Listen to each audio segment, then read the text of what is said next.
Hello tout le monde et bienvenue dans ce nouvel épisode dans lequel nous allons parler des actions que je vais suivre et étudier en bourse en septembre 2024. Première partie de vidéo, comme d'habitude, on regarde rapidement l'état des marchés. Ensuite, je vais vous parler des actions que je vais étudier, notamment on aura le dossier LVMH que je suis en train de commencer suite à de nombreux commentaires. Je vais aussi vous parler de la mise à jour de mes chiffres sur Google et on parlera un petit peu aussi de IMSS. Et le dernier point que j'ai mis dans le sommaire, autre achat à venir, c'est quelque chose dont je voudrais vous parler dès maintenant. Qui dit rentrée dit aussi nouveau format, et comme c'est un petit peu répétitif pour moi de tout le temps parler des mêmes entreprises chaque mois, sachant que si une entreprise est à un bon prix, je peux l'acheter pendant par exemple 6 mois d'affilée sans aucun problème, eh bien je préfère faire ces vidéos où maintenant je vais vous parler de nouvelles entreprises, d'analyses que je fais en ce moment, etc. Je pense que ça va rendre les vidéos beaucoup plus intéressantes que tout le temps parler des mêmes titres en bourse. Et donc vous pouvez vous référer aux anciennes vidéos, et évidemment je vous invite aussi à faire vos propres analyses. Je ne peux pas vous partager tous mes achats, de toute façon ça ne servira à rien, je vous donne aucun conseil. Ce que je fais, c'est que je vous partage mes chiffres sur les entreprises, mes analyses, et ensuite on apprend, on progresse ensemble, mais au final c'est votre argent, donc formez-vous pour vos investissements. Je pense que c'est un petit rappel nécessaire pour la rentrée. Donc tout d'abord au niveau de l'état des marchés, je tiens à le dire, mais qu'est-ce qu'on a bien fait de ne pas paniquer et d'acheter la baisse début août? Si vous regardez, le S&P 500 est revenu sur des plus hauts historiques et le Nasdaq s'est aussi extrêmement bien repris. Et d'ailleurs on a été nombreux à acheter la baisse parce que je sais qu'on applique une stratégie pour rester rationnel. On fait nos analyses en amont, on trouve des entreprises et des business que l'on apprécie, et ensuite on a des prix cibles. Et une fois que les prix cibles sont atteints, on commence à acheter.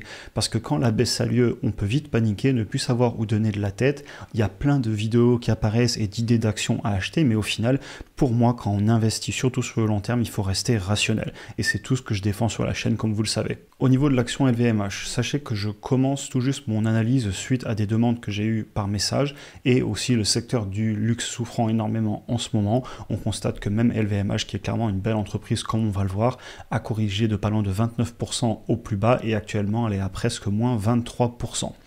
Ce qui est amusant aussi, c'est que c'est une entreprise que j'avais achetée à mes débuts sur mon PEA en 2019. Vous avez ici la ligne d'achat que j'avais fait et je l'avais vendue quelques mois plus tard autour des 430-450, sachant que je l'avais acheté sans faire aucune analyse. Je débutais en bourse en 2018-2019. Je savais pas du tout ce que je faisais et je trouve ça amusant de me dire que je reviens sur l'action 5 ans plus tard et que je vais maintenant l'analyser comme je sais le faire aujourd'hui, alors qu'à l'époque, clairement, je l'avais acheté juste parce que c'était LVMH. Et dans cette vidéo, on va donc faire une pré-analyse de l'entreprise et évidemment, pourquoi pas plus tard faire une analyse complète en vidéo. N'hésitez pas à me dire si ça vous intéresse. Juste avant de passer à LVMH, comme vous le savez, je suis le seul sponsor de mes vidéos et je profite de la rentrée pour vous parler du programme qui est en train d'évoluer. Ça pourrait vous intéresser si vous appréciez le contenu que je propose sur la chaîne régulièrement pour aller plus loin. Et vous avez donc le premier lien en description qui vous amène sur cette page où je vous ai fait une vidéo qui vous explique comment le programme que je propose évolue.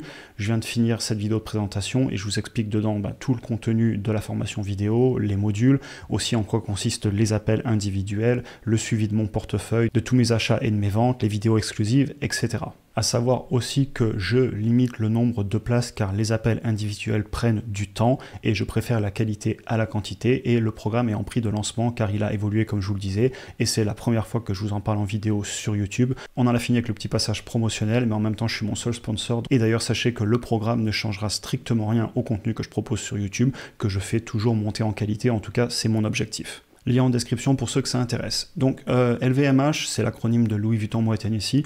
On va présenter très rapidement l'entreprise, même si je pense que vous la connaissez. C'est un conglomérat français leader mondial du luxe.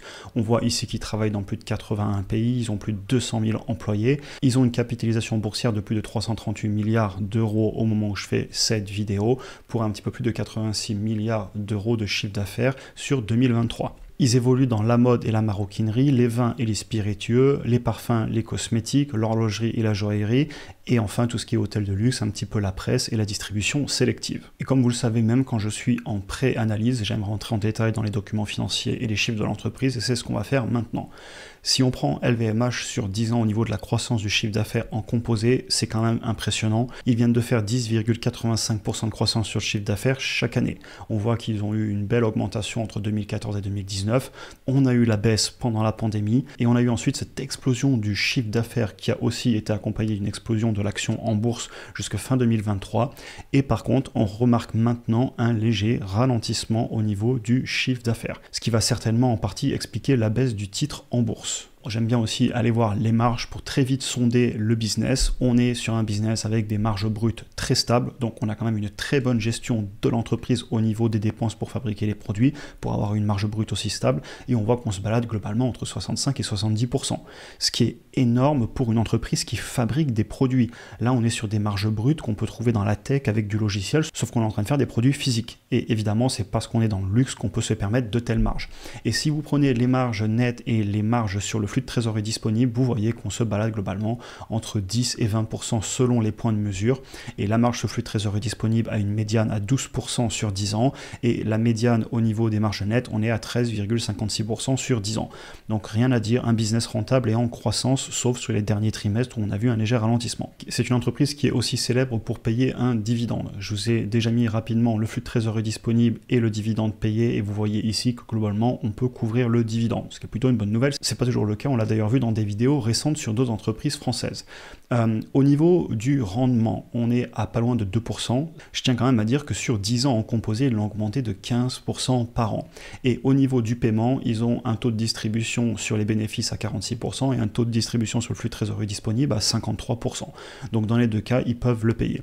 Et petite remarque, l'entreprise, effectivement, si vous prenez sur 10 ans, elle explose le S&P 500 avec les dividendes réinvestis. Vous le voyez ici sur les courbes, je vais zoomer comme ça vous le verrez un petit peu mieux. Et si on se rapproche dans le temps, on voit que le S&P 500 fait un petit peu mieux sur les derniers trimestres et les dernières années. Par contre, si on se met sur 10 ans, effectivement, l'entreprise a été plus performante que le S&P 500. Rentrons dans le rapport annuel. Tout d'abord, au niveau des flux de trésor, vous constatez que l'entreprise a réussi à générer un petit peu plus de 18 milliards de flux de trésorerie issus des opérations, donc de ses activités. Si on retranche tous les investissements, on est toujours en flux de trésorerie disponible largement positif. On doit être autour de 10 milliards comme vous le voyez ici. Et si je retourne sur le graphique tout à l'heure, on va le voir d'ailleurs, si je me mets fin 2023, vous voyez 10,59. Donc de tête, on retrouve bien les graphiques. Et j'aime bien toujours vérifier que les documents financiers me donnent la même chose que les graphiques, parce que ça montre que mes graphiques sont en ligne et il n'y a pas d'erreur dans les logiciels ou les sites internet. Toujours vérifier ces valeurs avec les documents financiers, c'est eux qui font foi. Si on prend la dette remboursée et la dette émise, on voit qu'ils sont en train de lever un petit peu de dette, et ça on va le voir aussi juste après dans le bilan. Et donc au niveau du bilan, vous allez retrouver, comme je vous le disais ici, la dette long terme et la dette court terme, et on voit effectivement que la dette court terme et la dette long terme ont toutes les deux un petit peu augmenté. Mais c'est pas forcément quelque chose qui va m'inquiéter, puisque comme vous le voyez ici, on a du cash, on a des assets, donc des actifs très court terme que l'on peut liquider. Et par contre, je tiens à le dire, l'entreprise a de l'inventaire et elle a de plus en plus d'inventaire. Regardez 2021, 2022, 2023. Donc ça veut dire qu'ils ont peut-être un petit peu plus de difficultés à écouler leurs produits. Bon, on a aussi eu l'augmentation du chiffre d'affaires, donc évidemment, qui dit plus de chiffre d'affaires dit aussi plus de stock, puisqu'on a soit vendu plus de produits, soit les produits coûtent plus cher, mais dans tous les cas, en monétaire, ça fait plus de stock. Mais c'était quand même un point à mentionner et à surveiller. Et si vous prenez donc tout cet inventaire et tout le cash, pour moi, il n'y a pas trop à s'inquiéter sur la dette. Cependant, on a quand même de la dette sur l'entreprise, on ne peut pas le nier, et elle n'est pas en train de le rembourser actuellement. Je préciserai aussi que dans les actifs de l'entreprise, on a évidemment une grosse partie des actifs qui sont la valeur même des marques. C'est-à-dire que si vous veniez à vendre une marque connue de cette entreprise, ça a une certaine valeur et donc vous le retrouvez ici. Cependant, on notera aussi qu'ils ont quand même pas mal d'actifs en usine, puisque tout simplement il faut bien fabriquer les produits, et donc c'est quand même, malgré leur marge, comme on le voyait tout à l'heure, on pourrait se dire, si on ne connaît pas l'entreprise dont on est en train de parler, que c'est une entreprise qui n'est pas clairement en train de vendre des produits physiques. Et non, ils vendent des produits physiques et ils ont des actifs qui ont une certaine valeur, et d'ailleurs ils ont beaucoup d'actifs, notamment en France, puisqu'ils ont beaucoup d'usines ici, et ils ont aussi tout ce qui est les vignobles pour les spiritueux, etc. Donc pas de grosses remarques, évidemment si je fais une analyse complète, j'irai plus en détail, et je me rends compte que la vidéo va être très longue, mais c'est pas grave, on continue. En parlant du cash et de l'inventaire, je vous les ai mis ici, donc on constate bien que l'inventaire augmente et que le niveau de cash il est maintenu depuis 2021, et on avait eu un pic en 2020. Et si je vous rajoute les revenus et qu'on regarde sur les dernières années, on va essayer de se mettre sur 4-5 ans, eh bien vous constatez que les revenus ont augmenté de un peu moins de 12% et les inventaires de presque 13%. Donc on constate qu'effectivement l'inventaire augmente un tout petit peu plus vite que le chiffre d'affaires, mais honnêtement il n'y a pas un gros delta, donc ça ne me choque pas non plus. Donc globalement l'inventaire, je pense qu'il est aussi en train de monter clairement parce qu'il y a un moment le chiffre d'affaires monte et donc c'est corrélé. Vous voyez, j'aurais vu plus 30% en composé là sur 3-4 ans sur l'inventaire contre 11% sur le chiffre d'affaires, je me serais inquiété, mais quand je regarde les chiffres comme ça, déjà ça me choque moins. Donc c'est bien qu'on l'ait pu le vérifier. On va regarder la valorisation rapidement. Au niveau du prix par rapport au chiffre d'affaires, on est juste sous les 4. Et si vous regardez par rapport à la médiane historique qui est à 3,56, on est un tout petit peu plus élevé.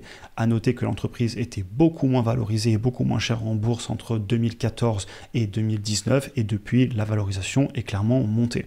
Je tiens aussi à le préciser, évidemment, regarder les valorisations, ça ne veut pas tout dire. On est en train de regarder ce que le marché veut bien payer en ce moment entre l'offre et la demande. Mais pour savoir combien payer l'entreprise, eh bien pour moi, il va falloir faire des projections dans le futur, savoir le retour sur investissement que l'on veut faire, projeter le compte de résultats, le flux de trésorerie disponible, etc., réactualiser dans le présent. On peut aussi faire un DCF et dans tous les cas, il va falloir trouver un prix à payer aujourd'hui parce que pour moi, une valorisation, c'est un bon indicateur de ce que fait le marché actuellement par rapport au passé.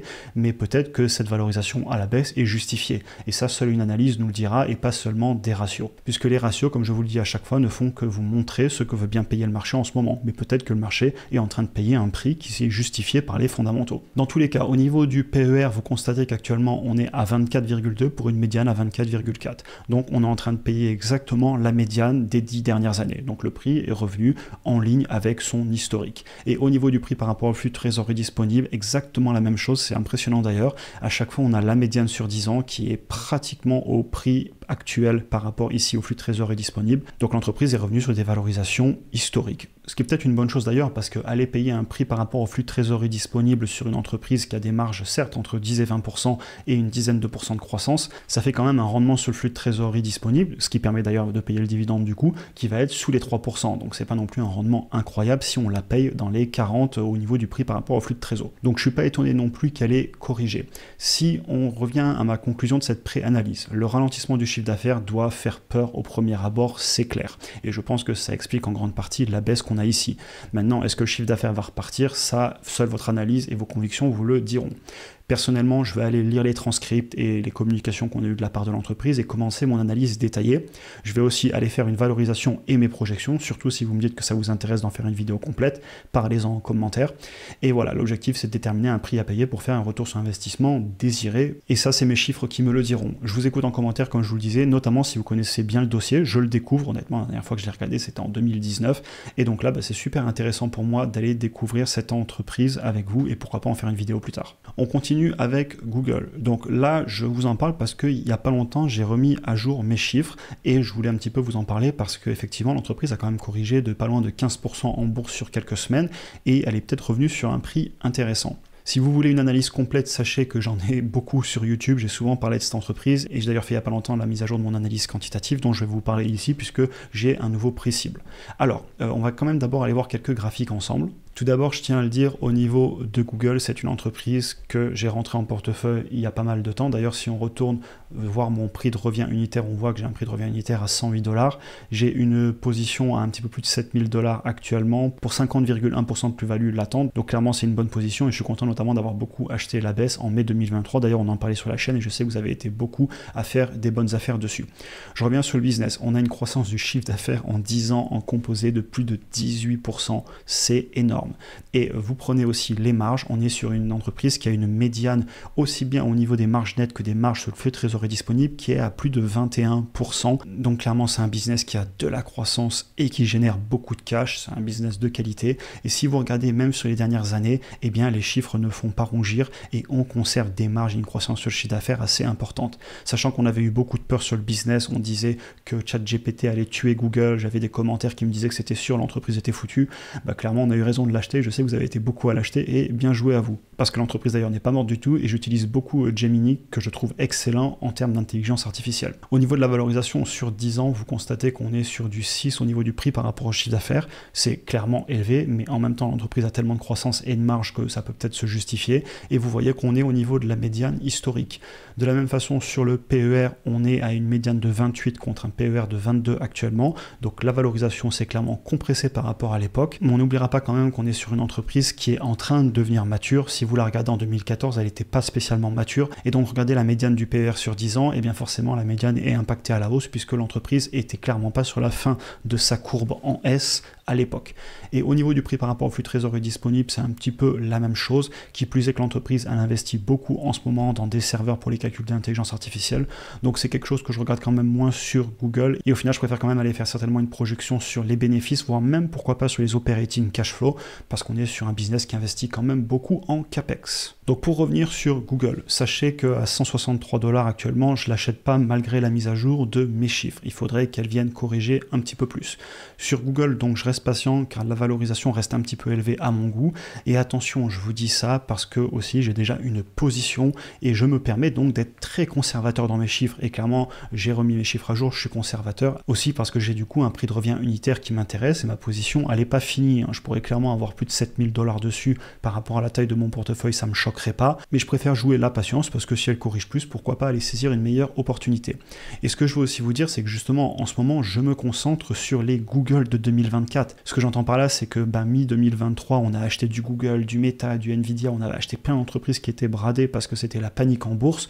Et en ce moment, je mène beaucoup d'analyses en arrière-plan et j'achète des entreprises, d'ailleurs je vous en ai parlé dans les mois précédents, des entreprises que j'estime être des bonnes affaires en ce moment et avoir des retours sur investissement comme j'ai pu les avoir sur Google quand je l'ai acheté à l'époque à une valorisation qui était clairement pour moi éclatée au sol. Et c'est ce que je vous dis juste en dessous, je suis en train de remettre pas mal de chiffres à jour, un gros travail de fond en ce moment, j'ai pas mal de temps à consacrer à ça et donc clairement je suis à la recherche d'opportunités.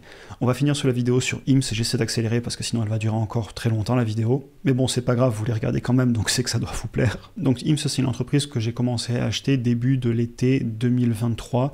Aujourd'hui j'ai une position à presque 6000 $ pour un gain latent de plus 89,4%. Peu importe les gains court terme, c'est comme sur Google, ça ne m'importe pas, j'ai pas prévu de vendre l'entreprise, je vais la conserver sur le long terme. Donc voilà, mais je vous le montre quand même parce que j'aime bien vous partager quand j'ai des actions en portefeuille. Alors IMS m'intéresse toujours à ce prix sur le papier d'après mon analyse qui date de février. Cependant, je vais quand même aller regarder les dernières mauvaises nouvelles qu'on a eues. D'ailleurs, 3 personnes m'en ont aussi parlé en message sur Insta, ça a fait un petit peu de bruit. Je tiens à dire par contre que si c'est juste par rapport aux médicaments sur la perte de poids, j'ai pas acheté l'entreprise en 2023 pour ça, ils n'en vendaient pas encore et je vois clairement des raisons fondamentales plus large qu'un simple médicament qui a fait parler de lui en ce moment pour venir acheter ce business. Vous avez d'ailleurs des vidéos d'analyse complète de l'entreprise sur la chaîne, n'hésitez pas à aller les regarder. J'avais aussi vendu des options de vente, donc j'avais vendu des puts qui ont expiré, j'ai récupéré mes premiums, j'avais mis un prix d'achat assez bas, je cherchais pas à faire un très gros pourcentage, j'avais juste un peu de cash à faire travailler, mais voilà, je voulais clairement faire travailler du cash, et si elle venait à baisser très fortement sur les 12-13 $, eh bien pourquoi pas saisir des actions. Et on va conclure la vidéo sur les ETF. Vous savez que ça fait partie intrinsèque de ma stratégie d'investissement en bourse, ça permet de stabiliser un portefeuille, quand on est en forte baisse, eh bien ça permet un petit peu aussi de calmer les émotions, et j'aime cette idée d'acheter en DCA. Ça fait clairement pour moi partie d'un des piliers d'une stratégie patrimoniale que l'on peut mettre en place, au même titre que de l'immobilier, du cash, de la crypto, des actions individuelles, etc. Clairement, j'aime travailler mon profil en pourcentage d'allocation pour être diversifié aussi bien en actifs qu'en performance, qu'en zone géographique, qu'en devise. Ça, c'est quelque chose dont je parle beaucoup d'ailleurs avec les personnes que j'ai eues en appel il n'y a pas longtemps pour rentrer dans le programme. Et je le fais aussi car historiquement, c'est une stratégie qui a été prouvée comme payante si on regarde sur un horizon de temps assez long et évidemment en regardant la performance historique. La performance passée ne garantit pas la performance future, mais il y a un moment, c'est quand même une très bonne base pour commencer à construire une stratégie que de regarder ce que fait le marché sur le long terme, et ici vous le voyez parfaitement avec le S&P 500. Donc voilà, j'aime me rappeler que parfois quand on est un peu perdu sur les actions individuelles et qu'on ne sait pas trop quoi acheter, si les marchés sont au plus haut et que tout nous paraît trop cher, eh ben pourquoi pas simplement acheter des ETF et les conserver pour très longtemps. Honnêtement, c'est quelque chose que j'aime faire personnellement. On en a fini pour aujourd'hui, j'espère que la vidéo vous aura intéressé. D'ailleurs, n'hésitez pas à venir en parler en commentaire ou d'ailleurs sur Insta en DM. Sachez aussi que sur Insta, je fais de plus en plus de vidéos courtes avec du contenu différent. C'est un petit peu plus dynamique, c'est aussi axé motivation et j'ai des super retours dessus. D'ailleurs, merci à ceux qui me suivent sur Insta et les autres, n'hésitez pas à nous rejoindre. J'espère que la vidéo vous aura intéressé. N'hésitez pas à jeter un coup d'œil en description pour aller plus loin comme d'habitude. Et de façon plus générale, si vous voulez parler bourse ou si vous avez des questions, comme je vous le disais, rendez-vous en commentaire ou sur Insta. Je vous souhaite une excellente journée et à très bientôt pour un prochain épisode.